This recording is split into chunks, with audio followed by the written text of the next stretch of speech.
जब भी आपकी जमीन की पैमाइश होती है तो कुछ खास चीजों का ख्याल रखा जाता है।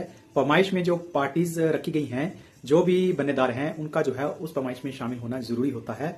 इसके साथ साथ पैमाइश के लिए जो सबसे जो महत्वपूर्ण जो पक्ष होता है उसमें ये है कि आपका जो पैमाइश करवाई जा रही है तो उसमें जो जरेब या फीता इस्तेमाल में लाया जा रहा है तो उसकी आप इंस्पेक्शन कर सकते हैं और वो देख लें कि वो प्रॉपर उसमें जो लेंथ वगैरह है वो प्रॉपर तरीके से जो है प्रिंटेड है कि नहीं है। कई बार फीते जो है वो कटे फटे होते हैं तो उनका भी आपने ख्याल रख लेना है। इसके साथ साथ जो है थर्ड जो बेसिक पॉइंट है उसमें जब भी पैमाइश होती है तो कुछ पक्के वनों को देखा जाता है। अमूमन जो है वो सबसे प्राथमिक तौर पर 3 पक्के वनों को देखा जाता है और उसके बाद अगर 3 ना मिले तो 2 को देखा जाता है। अगर 2 भी ना मिले उस पोजीशन पे किसी एक के साथ काम चलाया जा सकता है। अब आपके मन में ये प्रश्न आ रहा होगा कि ये पक्के वन्ने क्या होते हैं, तो उसमें आपको बता दूं कि जब भी बंदोबस्त होता है तो उसमें जो है वो कुछ चीजों को जो है आइडेंटिफाइड करके रखा जाता है। अगले जो सेटलमेंट हो रहा है उसके दौरान भी वो सारी चीजें जो है वो इंप्लीमेंट होती हैं। तो उनमें से कुछ जैसे पक्के बनने हो गए, जैसे किसी कुल का चला हो गया या कोई पर्टिकुलर कोई लैंडमार्क है, तो उन सब चीजों का उसमें ख्याल रखा जाता है। जब भी पैमाइश हो रही होती है तो उसमें कुछ प्राइमरी मार्क्स लगाए जाते हैं। उन प्राइमरी मार्क्स को जो है बाद में पक्का किया जाता है और जो मार्क्स लगे होते हैं तो उसमें गुजारिश ये रहती है कि अगर सभी लोग सहमत है तो उसके बाद उन मार्क्स को जो है वो तुरंत जो है वो पक्का कर दिया जाए। चाहे उसके लिए आप एंगल्स का यूज करें या किसी स्टोन्स का यूज करें या पिलर्स का यूज करें, लेकिन उन सब चीजों में जरा भी रियायत नहीं बरतनी चाहिए और तुरंत उन सब मार्क्स को जो है पक्का कर लेना चाहिए अगर सब में सहमति है तो।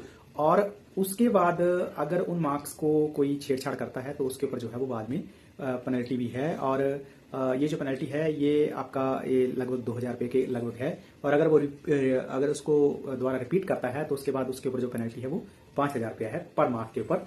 तो इसलिए उनके प्रति भी जिम्मेदारी सबकी बनती है।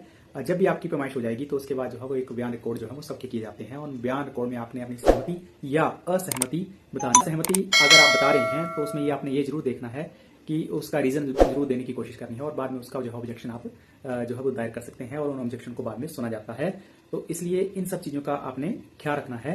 मौके के ऊपर जो आपके बयान रिकॉर्ड होते हैं उनकी रिपोर्ट जो है वो संबंधित राजस्व अधिकारी जो होते हैं वहां उनके पास पेश की जाती है और उसमें फिर कंसर्न पार्टी जिनके ऑब्जेक्शन होते हैं उनको बुलाया जाता है और अगर उनके ऑब्जेक्शन जब उनके ऑब्जेक्शन सुने जाते हैं और उनमें अगर किसी तरह का अगर कोई फैक्ट नजर आता है तो कंसर्न जो अधिकारी होते हैं तो उसके ऊपर वो फैसला लेते हैं।